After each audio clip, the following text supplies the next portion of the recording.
Rain lashed against the windows, mirroring the storm inside me. Harold's funeral had barely ended, the echoes of Amazing Grace still faint in my ears, when Susan and David started in. "Mom, you can't stay in that big house alone," Susan said, her voice soft, but her eyes hard. David nodded, his hand resting a little too possessively on her arm. "It's too much to manage, Margaret," he added, that patronizing tone he always used when discussing practical matters. The upkeep, the garden, it's a burden. I looked around the living room, at the familiar furniture, the photos of Harold, and me smiling back from the mantelpiece. This house held a lifetime of memories, of laughter and love. It was my sanctuary, the place where I felt closest to Harold. "I managed just fine," I replied, my voice tighter than I intended. "We're just worried about you," Susan said, her voice laced with what I now recognize as fake concern. "A smaller place, closer to us, would be so much easier," David chimed in. "An apartment, perhaps, something modern, low maintenance." He gestured vaguely towards the window. "Think about it, Margaret. No more lawn to mow, no more gutters to clean." He actually shuddered dramatically. I sipped my lukewarm tea, the bitter taste clinging to my tongue. Their concern felt off, like they were circling a wounded animal, waiting for it to collapse. The conversation continued in this vein for another hour, each carefully worded suggestion chipping away at my resolve. They painted a picture of me frail and incompetent, unable to care for myself or my home. "We're only thinking of your best interests, Mom," Susan repeated, squeezing my hand. Her touch felt cold. "Imagine cozy evenings with us, Sunday dinners together. We could help you unpack, get settled." David smiled, a flash of something I couldn't quite place in his eyes. "We'd be right there to assist, wouldn't we, Susan?" he said. Susan beamed at him. "Of course, darling. We want Mom to be happy and safe." Their words were like a swarm of bees, buzzing incessantly, making it hard to think clearly. I felt overwhelmed, exhausted by the day's events and their relentless pressure. I don't know," I stammered, feeling the familiar pang of grief twisting in my gut. Harold would have known what to say, how to handle this. He always had a way of cutting through the fog, seeing things clearly. Now, I felt lost at sea, adrift without his anchor. "Don't rush into a decision, Mom," Susan said, a little too quickly.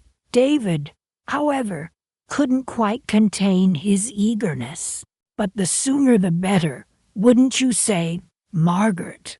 The market is volatile, and who knows how long these low interest rates will last." He picked up a brochure from the coffee table, a glossy image of a sterile-looking apartment complex. "Look at this place, Susan. Indoor pool, fitness center perfect for Margaret." He flipped through the pages, pointing out various amenities I had no interest in. "We could even help you find a nice, compact unit on the ground floor. No stairs to worry about." The implication hung heavy in the air. I was old, I was a burden, and I needed to be taken care of. My hands trembled as I reached for another cup of tea, spilling some in the saucer. I'll think about it," I repeated, my voice barely above a whisper. They exchanged a look, a quick, almost imperceptible glance that spoke volumes. I saw it, though a flicker of triumph masked by concern. They thought they had me. They thought they had won. They left shortly after, promising to call again soon. As the front door closed behind them, the silence of the house pressed in on me. I stood by the window, watching the rain cascade down the glass, blurring the streetlights into hazy halos. A wave of exhaustion washed over me, and I sank into Harold's favorite armchair, the worn leather cool against my skin. I picked up a framed photo of us from the side table, my fingers tracing the lines of his smiling face. "Oh, Harold," I whispered, my voice choked with emotion. "What am I going to do?" Then something shifted within me. The grief remained, a dull ache in my chest, but a new emotion began to take root. Anger. A slow, simmering anger at their presumption, their manipulation, their thinly veiled greed. I thought about their insistence on me moving, their eagerness to help me downsize. Something wasn't right. It felt calculated. I reached for my laptop, my fingers hovering over the keyboard. Susan was always posting about her life on social media. It was a habit that used to annoy Harold, but he'd indulged her nonetheless. He always said, "Let the girl have her fun." Now, that fun might just be my saving grace. With a deep breath, I typed Susan's name into the search bar. What I found would change everything, and it would be the first step in reclaiming what was rightfully mine. This house, my memories, my future. They wouldn't get away with this. Not while I still had a breath left in me. This was only the beginning. Rain lashed against the window of my small apartment, mirroring the storm inside me. Just weeks ago, I was in my comfortable family home, surrounded by memories of Harold. Now, I sat amidst unpacked boxes, the silence broken only by the rhythmic ticking of a clock I hadn't yet found a place for. It was a stark contrast to the bustling life I'd known, a life that had been so carelessly dismantled. Susan and David had been so insistent. "Mom, it's too big for you now," Susan had said, her voice laced with what I'd mistakenly interpreted as concern. "Selling the house is the practical thing to do, David." Ever the pragmatist, had chimed in. "Think of the upkeep, Margaret. Downsizing will make things so much easier." Easier for whom? I now wondered, a bitter taste rising in my throat. Easier for them to get their hands on the money. That's what. I picked up a framed photo of Harold and me taken on our last anniversary. His warm smile felt like a physical ache in my chest. He'd worked so hard for that house, pouring his life savings into creating a home for us. "We'll grow old here, Margaret," he'd promised, his hand clasped in mine. Now, it was just a memory traded for this cramped, impersonal space. I'd been so naive, so trusting. I'd believed their lies about needing financial help, about David's business struggling. They'd painted such a convincing picture of hardship, even shedding a few crocodile tears. I sifted through a box of kitchen utensils, the mundane task a distraction from the gnawing anxiety. A sudden buzzing from my phone startled me. It was an email notification from my bank, confirming the final transfer of funds from the house sale. The number stared back at me, a stark reminder of what I'd lost. I closed my eyes, trying to push down the wave of nausea. How could they do this to me, to their own family? I forced myself to unpack, the rhythmic clinking of plates a small comfort in the echoing silence. The apartment felt cold, despite the central heating. It lacked the warmth, the history. the love that had filled every corner of my old home. As I hung a painting in the living room, a wave of dizziness washed over me. I sank into the nearest chair, my head in my hands. What was I going to do? How could I rebuild my life from this wreckage? The silence was broken by another buzz from my phone. This time, it was a Facebook notification. Normally, I'd ignore it, but something compelled me to check. It was a photo tagged by Susan. My heart sank as I clicked on it. The picture showed Susan and David, beaming, on a pristine white beach, cocktails in hand. The caption read, "Living our best life.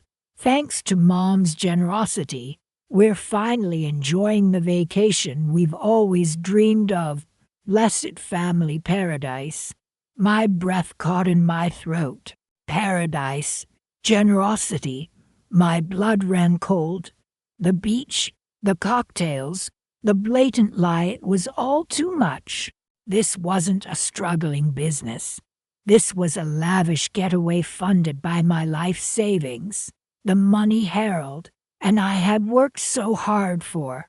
My hands trembled as I scrolled through more photos, each one a fresh stab to the heart. A new luxury car, designer clothes, expensive jewelry, all purchased with the money they'd swindled from me. The comments section was filled with congratulations and envious remarks from their friends. "So lucky to have such a generous mom." One comment read, a surge of anger, hotter than anything I'd ever felt, coursed through me. This wasn't just about the money. It was about the betrayal, the blatant disregard for my feelings, for Harold's memory. They'd used my grief, my vulnerability, to line their own pockets. They'd robbed me not just of my home, but of my dignity. I sat there for a long time, the rain still pounding against the window, the silence of the apartment now heavy with a different kind of emptiness. The initial shock and despair slowly gave way to a steely resolve. I wouldn't let them get away with this. I wouldn't let them win. Harold wouldn't want me to. I wiped away the tears that had unknowingly streamed down my face. I needed a plan. I needed to fight back. I reached for my phone, my fingers hovering over the contacts. There was someone I needed to call, someone who could help me navigate this mess, someone who could help me get justice. The first tendrils of a plan, a seed of hope, began to take root in the desolate landscape of my despair. I might be down, but I wasn't out. This wasn't over, not by a long shot. The flicker of a small, determined smile played on my lips as I dialed the number of an estate attorney I'd found online. "Hello," I said, my voice surprisingly steady. "My name is Margaret Wilson, and I need your help." The rain continued to fall, but inside, a different kind of storm was brewing. Rain lashed against my tiny apartment window, blurring the city lights into a hazy, indistinct glow. A month. It had only been a month since I'd sold my house, the house John and I had built together, brick by brick, dream by dream. Now, here I sat, surrounded by boxes I hadn't the heart to unpack, feeling smaller and more lost than I ever thought possible. Susan and David, of course, had been so supportive. "It's too big for you now, Mom," Susan had said, her voice full of what I'd mistakenly taken for concern. "You'll be so much happier in a cozy little place, closer to us." David had chimed in with his usual practice smile. "We'll be able to see you all the time." That was the lie that stung the most, the one I replayed in my head as I stared out at the relentless downpour. I hadn't seen them since the day I signed the papers. We're just so busy settling into the new business, Mom, Susan had explained over the phone, her tone clipped. But we'll definitely be over for Thanksgiving. Thanksgiving! A hollow laugh escaped my lips. Thanksgiving in this cramped, impersonal space, a pale imitation of the gatherings we used to have in my sun-drenched dining room, the table overflowing with food and laughter. I picked at the lukewarm tea in my chip mug, the silence of the apartment pressing down on me like a physical weight. The only sound was the rhythmic tick-tock of the grandfather clock John had painstakingly restored, its mournful chimes a constant reminder of everything I had lost. I knew I should unpack, try to make this place feel like home, but the thought filled me with a bone-deep weariness. What was the point? It wasn't home. It was a cage, gilded with their false concern and empty promises. I wandered into the small, sparsely furnished living room, my gaze settling on a framed photograph perched precariously on a stack of books. It was John and me, taken on our last anniversary trip to the coast. We were standing on a windswept cliff, his arm around my shoulders, both of us laughing, our faces alight with joy. A sob caught in my throat, the memories bittersweet and sharp. "Oh, John," I whispered, my voice choked with emotion. "What have I done?" The silence that followed felt deafening, broken only by the insistent drumming of the rain. I sank onto the worn sofa, the springs protesting beneath my weight, and closed my eyes, trying to block out the gnawing emptiness. I felt like a ship adrift at sea, lost in a fog of grief and confusion. Where had I gone wrong? How had I allowed myself to be so easily manipulated? The questions swirled in my mind, unanswered, unresolved. The ringing of my phone startled me. It was Susan. "Mom," she began, her voice bright and cheerful, a stark contrast to the hollowness I felt inside. "David and I were thinking, why don't you come over for dinner tonight? We can catch up."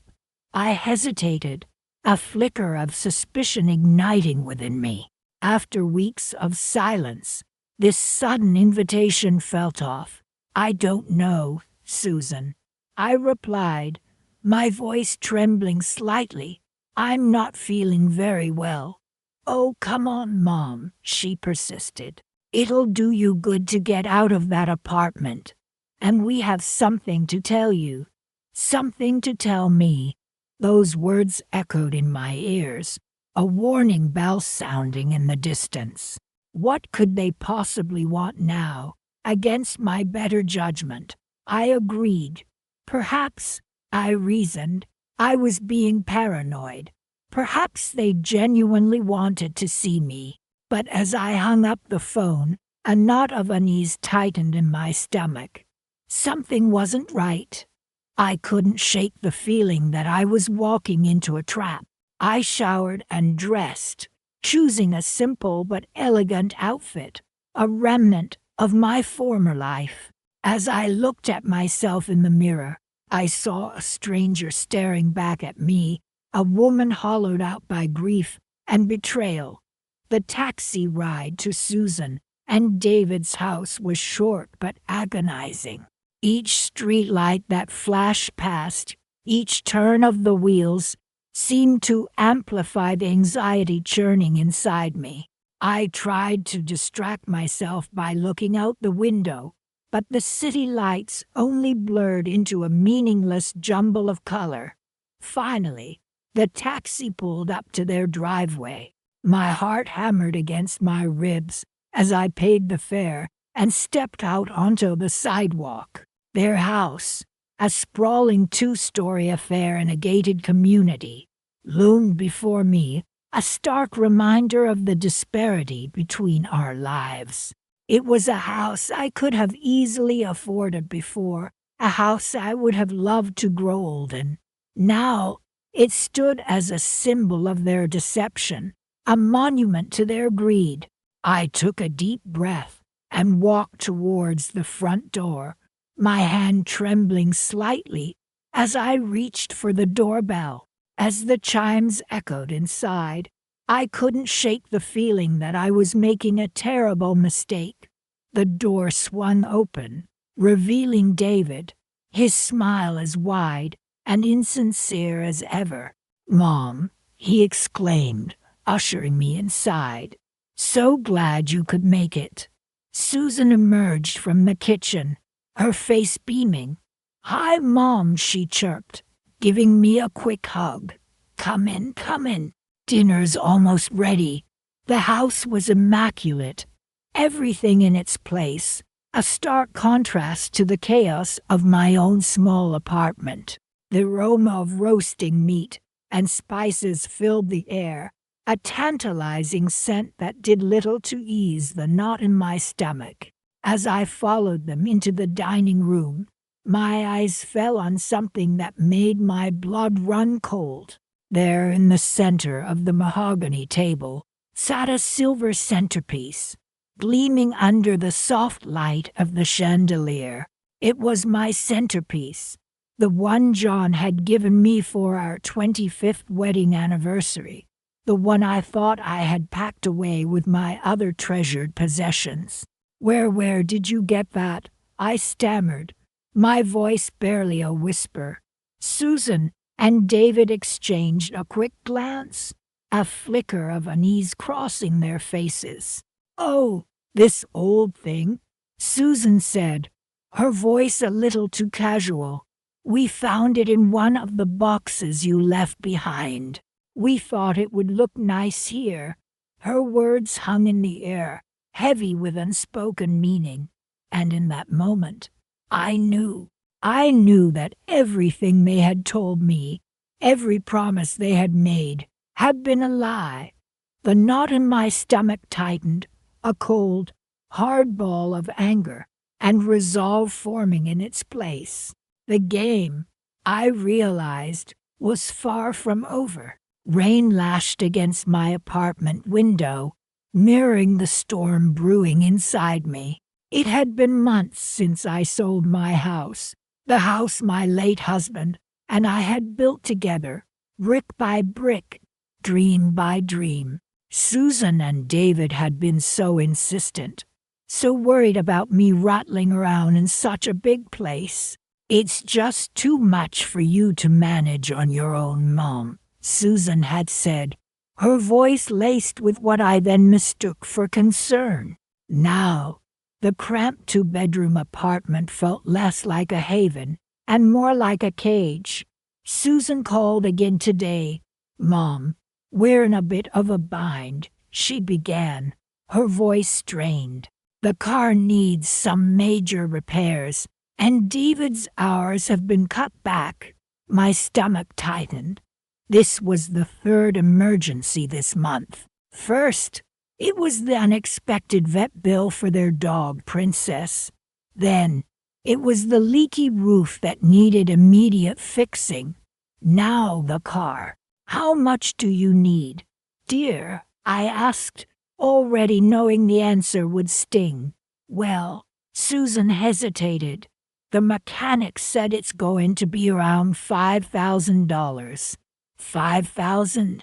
That was almost all I had left from the proceeds of the house sale. After helping them with the down payment on their starter home, a sprawling 4-bedroom with a pool, I later discovered through a casual mention on Facebook. I swallowed the lump in my throat. "All right, Susan, I'll transfer the money tomorrow."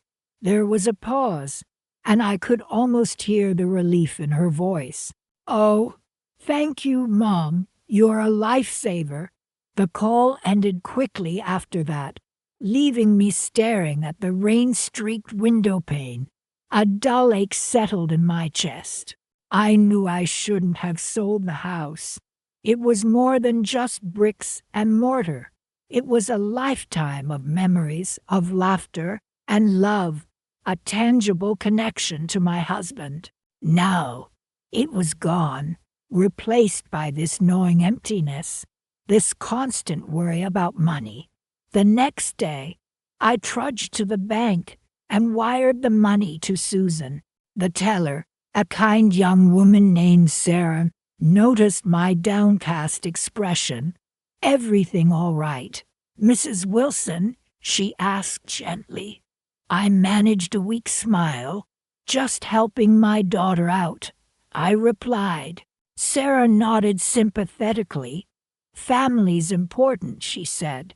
"It's good to have someone to lean on." Her words, meant to comfort, only amplified my loneliness. I was the one being leaned on, drained dry, until there was nothing left. Back in my apartment, the silence was oppressive. I flicked on the TV, hoping to distract myself. A cooking show blared brightly, showcasing a lavish Thanksgiving feast. Thanksgiving. It was only a few weeks away. Susan had always loved Thanksgiving at my house. The big gatherings, the overflowing table laden with food, the warmth and laughter that filled every corner. This year, they'd insisted on hosting it at their new house. "More space, Mom," Susan had said, her smile a little too bright. "We can really make it special." I picked up my phone and scrolled through Facebook, idly browsing through my newsfeed. Then I saw it, a picture, posted by David, of Susan beaming next to a brand new, gleaming red convertible. The caption read, "Early Thanksgiving gift for my amazing wife." Couldn't resist spoiling her a little. My blood ran cold. A convertible. $5,000. The car repairs. The vet bills. The leaky roof. It all clicked into place. A sickening realization that hit me with the force of a physical blow. They hadn't needed the money for emergencies. They'd lied. They'd used me, my own daughter, and son-in-law had systematically drained my savings, leaving me with barely enough to scrape by, while they lived the high life, flaunting their ill-gotten gains on social media. The rain outside intensified, but I barely noticed. The storm inside me was raging, a tempest of anger, hurt, and a cold, hard resolve. They thought they could get away with it. They thought I was a naive old woman, easily manipulated. They were wrong. Thanksgiving was coming, and I had a plan. Rain lashed against my apartment window, mirroring the storm brewing inside me. Months had passed since I'd sold my house, that beautiful old place filled with a lifetime of memories, all to help Susan and David, supposedly struggling after David's business downturn. I'd downsized, swallowing my pride and accepting their assurances that this was the best way for us all. "It's just temporary, Mom," Susan had said, squeezing my hand. "We'll get you back on your feet." David had nodded solemnly, adding, "We're a family. We take care of each other." Now, curled up on my small sofa, a knot of anxiety tightened in my stomach. The muted glow of my laptop screen cast long shadows across the room, illuminating the source of my unease. Susan's Instagram feed. There they were, beaming, tanned, and radiating an infuriating level of contentment. Crystal clear turquoise water lapped at their feet as they posed on a pristine beach, cocktails in hand. Another photo showed David sporting a brand new, ostentatiously large watch. "Living our best life," Susan had captioned it, punctuated with a string of celebratory emojis. My breath hitched. This wasn't the frugal, belt-tightening existence they'd portrayed. This was opulence.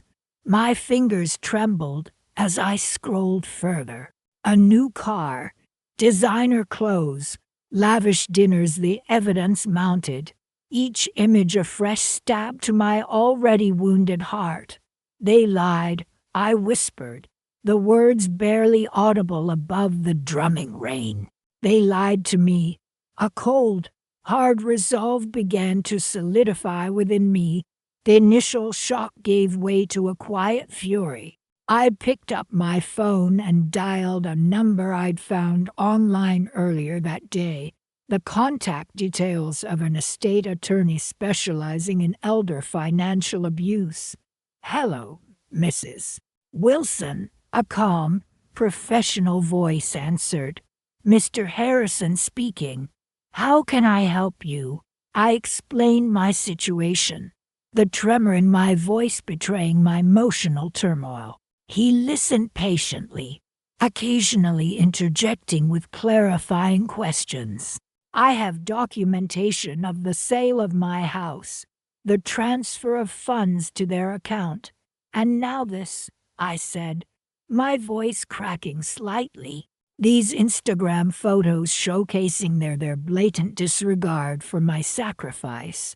"I understand, Mrs. Wilson," Mr. Harrison replied. "This is, unfortunately, more common than you think. Bring in all the documentation you have. We can explore several legal avenues, from demanding repayment to potentially pursuing a case of undue influence, or even fraud." Hope, a flicker at first, began to grow within me. Maybe, just maybe, I could reclaim what was rightfully mine. The next few days blurred into a flurry of activity. I gathered all the paperwork related to the house sale, bank statements showing the money transfers, and printed copies of Susan's Instagram posts. Each document felt like a small victory, a piece of the puzzle I was assembling to expose their deceit. Mr. Harrison, after reviewing everything, laid out my options. "We can send a demand letter outlining the deception and requesting full repayment," he explained. "If that doesn't work, we can proceed with legal action. I want them to understand the consequences of their actions," I said, my voice firm. "I want them to feel the weight of their betrayal." Mr. Harrison nodded. "We'll make sure they do." He began drafting the demand letter, meticulously detailing the financial transactions and highlighting Susan and David's extravagant spending habits as evidenced by their social media activity. I felt a sense of purpose I hadn't experienced since my husband's passing. This wasn't just about the money anymore. It was about justice. It was about reclaiming my dignity. As Thanksgiving approached, I received a call from Mr. Harrison. "They've responded," he said, his tone grave. "They deny any wrongdoing, claiming the money was a gift." My hands clenched. A gift. They had the audacity to call it a gift after the way they'd manipulated me, after the lies they'd spun about their supposed financial hardship. "What do we do now?" I asked, my voice tight with anger. "We proceed," Mr. Harrison replied firmly. "We file the lawsuit." A strange sense of calm washed over me. I was ready. I had nothing left to lose. This Thanksgiving, I wouldn't be sharing a table with Susan and David, pretending everything was fine. This Thanksgiving, I would be serving them something far more substantial, a lawsuit. And I had a feeling it would be a dish best served cold.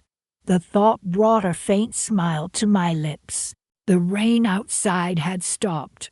The first rays of dawn were breaking through the clouds, illuminating the city with a soft, golden light.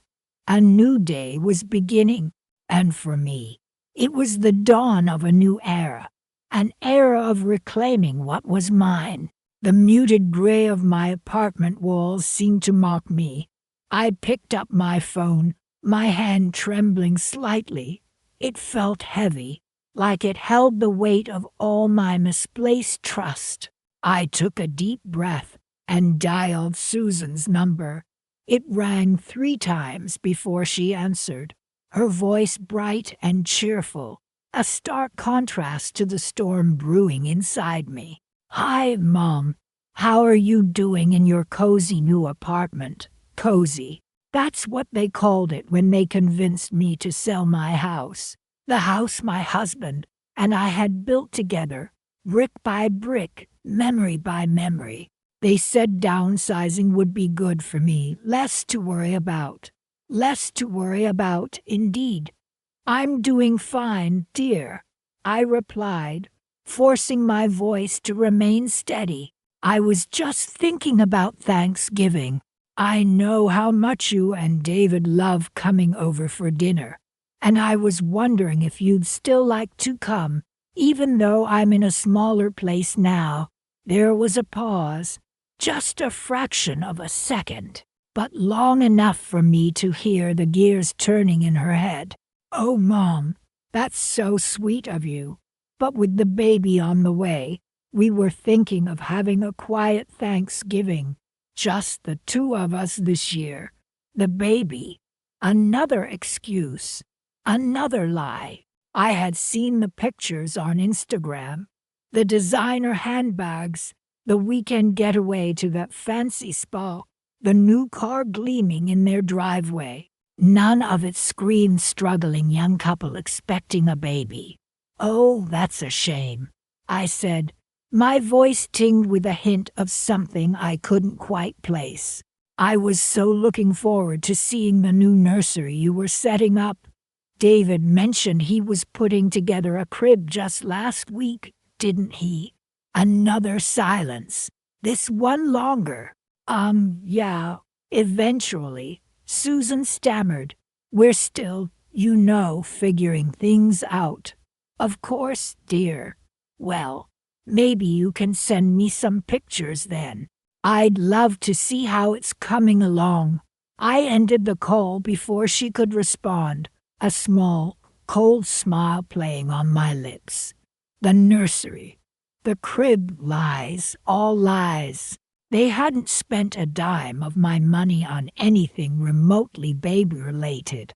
It was all there, plastered all over social media for the world to see the evidence of their deceit, their blatant disregard for my well-being. They thought I was old, senile, easily manipulated. They thought they could take everything I had worked for and leave me with nothing but scraps. They were wrong. I walked over to my small dining table, the one I had managed to salvage from my old life, and opened my laptop. My fingers flew across the keyboard, searching for the number I had written down earlier that day. "Mr. Thompson. This state attorney. Hello, Mr. Thompson. It's Margaret Wilson calling again. Yes, I'd like to set up that appointment to discuss my options. Sooner rather than later, if possible." I spent the next hour on the phone with Mr. Thompson, explaining my situation, detailing the lies, the manipulation, the betrayal. He listened patiently, asking pertinent questions, his voice calm and reassuring. By the end of the call, I felt a sense of resolve hardening within me. I wasn't a victim. I was a survivor, and I wasn't going down without a fight. "There are several legal avenues we can explore, Mrs. Wilson," Mr. Thompson said. "We can start by sending a formal letter demanding the return of your assets. If that doesn't work, we can pursue legal action to recover your funds." He explained the intricacies of gift tax, the possibility of proving undue influence, the potential for a lawsuit. He outlined a strategy, a plan of attack. He gave me hope. As I hung up the phone, a new feeling washed over me, replacing the gnawing anxiety with a quiet determination. I looked round my small apartment, at the bare walls, the sparse furniture. It wasn't much, but it was mine, and I would fight to keep it, to reclaim what was rightfully mine. I had a plan now, a course of action, and I knew deep down that Susan and David were in for a very unpleasant surprise. The next day, I received a text message from Susan. "Mom, we've been thinking. Maybe we could come over for Thanksgiving after all. We miss you." I stared at the message, a slow smile spreading across my face. They missed me, or rather, they missed my money. They thought they could sweet-talk their way back into my good graces, pretend nothing had happened. They had underestimated me. "That's wonderful, dear," I replied. "I'm so glad you'll be able to make it. I'll be expecting you at noon." I put down my phone, the smile widening. Thanksgiving dinner was going to be very interesting this year. I had a few surprises of my own planned, and they weren't going to like them one bit. I started to hum softly to myself as I began to prepare for the holiday. The apartment didn't seem so gray anymore. It felt like the staging ground for a long overdue reckoning, and I, the unwitting victim, was about to become the architect of my own revenge. The plush leather of the chair in James Patterson's office felt strangely cold against my skin. I smoothed down my skirt, the crisp fabric a stark contrast to the turmoil churning inside me. "I still can't believe it," I confessed, my voice barely above a whisper. Mr. Patterson, a man whose presence radiated calm competence, offered me a reassuring smile. "Just take your time, Mrs. Wilson. Tell me everything." And so I did. I started from the beginning, the day Susan and David, her fiancé, first suggested selling my house. They'd framed it as a way to simplify my life, to downsize now that I was alone. "It's too much house for you, Mom," Susan had said, her voice full of what I'd then perceived as concern. "We just want what's best for you." David had nodded in agreement, adding, "Think of all the upkeep, Margaret. You deserve some peace and quiet." I recounted how they'd helped me find a small, comfortable apartment, assuring me it was the perfect place to start this new chapter. They'd even offered to store some of my furniture in their garage, just until you get settled. I'd been so grateful for their help, so trusting. They were so convincing, I told Mr. Patterson, my voice cracking slightly. I truly believed they were looking out for me. He listened patiently as I described the sinking feeling I'd experienced scrolling through Instagram just last week. There, amidst photos of exotic vacations and designer handbags, was a picture of my antique dining table, the one I'd inherited from my grandmother, sitting proudly in Susan and David's newly renovated dining room. The caption, punctuated with a celebratory emoji, read, "Finally finished furnishing our dream home. Thanks to David's promotion, we were able to splurge a little." David hadn't been promoted. He'd lost his job months ago, a fact I'd learned only after overhearing a hushed phone conversation between Susan and her sister. "And the money from the sale of your house, Mrs. Wilson?" Mr. Patterson asked gently, his pen poised over his notepad. I swallowed hard. "They said they would invest it for me," I explained. the shame burning in my throat. They promised it would be safe and secure, earning a good return, enough to supplement my social security and keep me comfortable. I'd sign the papers they'd put in front of me, trusting their assurances. Now, looking back, I realized how naive I had been. They even showed me some fabricated investment documents. I admitted, feeling the sting of humiliation fresh again. They had fake logos and everything. It looked so official. Mr. Patterson's expression hardened. "I see," he said, his voice low, "and you have no access to these supposed investment accounts." I shook my head. "No. Whenever I ask about it, they change the subject, or they say the market is down, and I shouldn't worry." I described the last Thanksgiving dinner I'd had with them. It was the first holiday after I'd moved into the apartment. I'd gone over expecting a warm, family meal. Instead, I was met with thinly veiled condescension. "Mom, are you sure you're comfortable in that apartment?" Susan had asked, a smirk playing on her lips. "Maybe we should look into assisted living."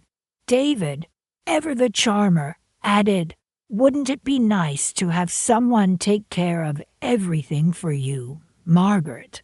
Their words had stung, but at the time, I dismissed them as misplaced concern. Now I knew better. They weren't worried about my well-being. They were worried I might start asking too many questions. I felt like a burden, a charity case. I confided in Mr. Patterson. They made me feel like I was lucky they were even bothering with me.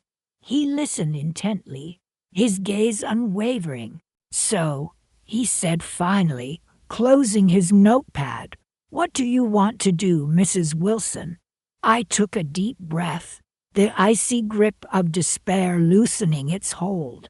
A flicker of resolve, of something akin to anger, began to warm me from the inside out. "I want my money back," I said, my voice stronger now, "and I want them to know they can't get away with this." Mr. Patterson leaned back in his chair, a small smile playing on his lips. "Then we have some work to do."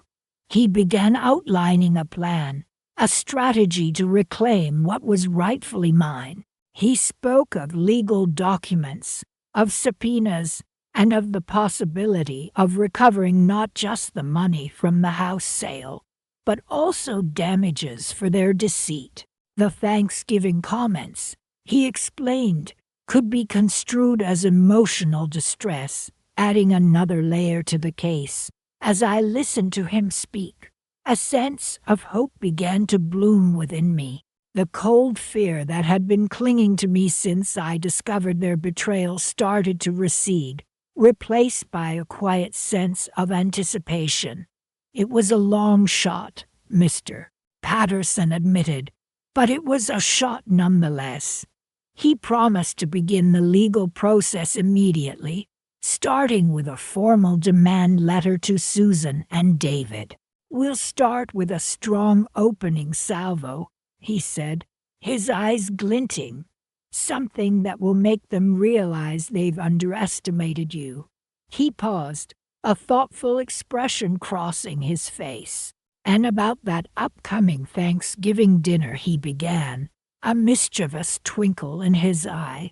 I leaned forward, my heart pounding with a strange mixture of fear and excitement.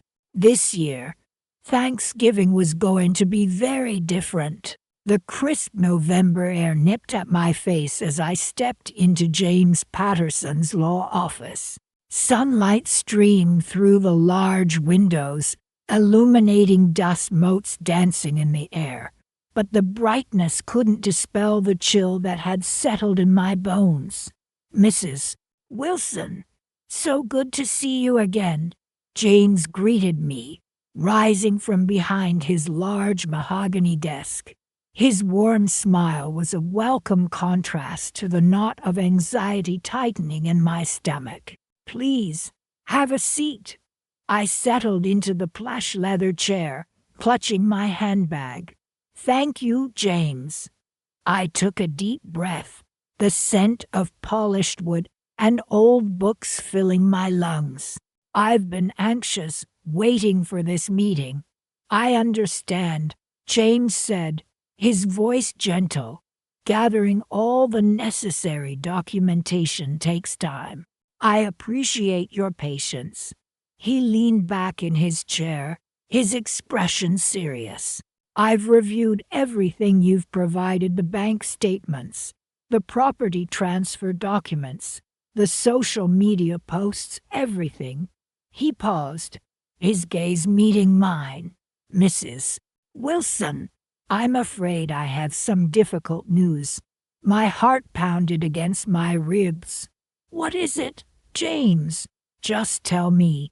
James took a deep breath. "Based on the evidence you've provided, it appears you've been a victim of elder financial abuse." The words hung in the air, heavy and suffocating. I felt a wave of nausea wash over me. "Elder abuse," I whispered, the words barely audible. "By Susan and David." James nodded grimly. "I'm afraid so." He explained how Susan and David had systematically manipulated me, using my grief and vulnerability to their advantage. He detailed how they had convinced me to sell my house, promising to help me manage my finances, only to use the money for their own lavish lifestyle. He pointed out specific instances of deception, highlighting their lies about needing financial assistance for David's supposed business ventures, the fabricated stories about medical expenses, and the blatant disregard for my well-being as they gallivanted around the world on my dime, documented meticulously on their Instagram accounts. With each word, the knot in my stomach tightened, the chill in my bones deepened. "The cruise they took to the Bahamas," I murmured, remembering the Instagram photos of Susan lounging on pristine beaches, sipping cocktails. "The new car David bought, the designer clothes." It was all. My voice trailed off, the realization hitting me with the force of a physical blow. "It was all my money." James placed a reassuring hand on my arm. "I know this is difficult to hear, Mrs. Wilson, but you're not alone. This happens more often than you think. The good news is, we have strong grounds for legal action." He outlined my options, explaining the process of filing a lawsuit against Susan and David, the possibility of recovering my assets, and the legal ramifications they could face. As he spoke, a flicker of something ignited within me. It wasn't anger, not exactly. It was more like resolve, a quiet determination to fight back, to reclaim what was rightfully mine, to expose their deceit and hold them accountable for their actions. "I want to do it," I said, my voice firm. "I want to pursue legal action. I want my money back, and I want them to know that they can't get away with this." James nodded, a hint of admiration in his eyes. "I understand, and I'll do everything in my power to help you." He picked up a folder from his desk. "I've already drafted a cease and desist letter outlining the legal action we intend to take. We'll serve it to them immediately." He explained the next steps, the legal procedures involved, and the potential challenges we might face. He answered my questions patiently, his calm demeanor a steady anchor in the turbulent sea of my emotions. As the meeting drew to a close, a thought occurred to me. "Thanksgiving," I said, a strange calm settling over me. "It's just a week away." James raised an eyebrow. Yes, it is. Is there something specific about Thanksgiving? I smiled, a slow, deliberate smile. Yes, there is. Susan and David are hosting Thanksgiving dinner this year. They insisted I join them, even offering to send a car. They've been so solicitous lately, almost overly concerned about my well-being. I paused, the smile widening. I think I'll accept their invitation. James looked at me, a flicker of understanding in his eyes. I see, he said, a hint of a smile playing on his lips. Well, Mrs. Wilson, I have a feeling this Thanksgiving is going to be one they'll never forget. He handed me a copy of the cease and desist letter. I'll be in touch, and in the meantime enjoy the show.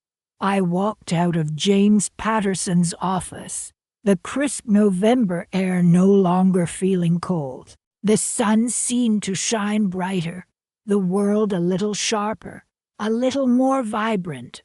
The chill in my bones had been replaced by a warmth, a sense of anticipation, a quiet thrill. This Thanksgiving, the turkey wouldn't be the only thing getting carved. The crisp November air chilled my apartment, a stark contrast to the warmth I'd always associated with Thanksgiving. This year, though, the holiday felt hollow, a cruel reminder of the emptiness Susan and David had carved into my life.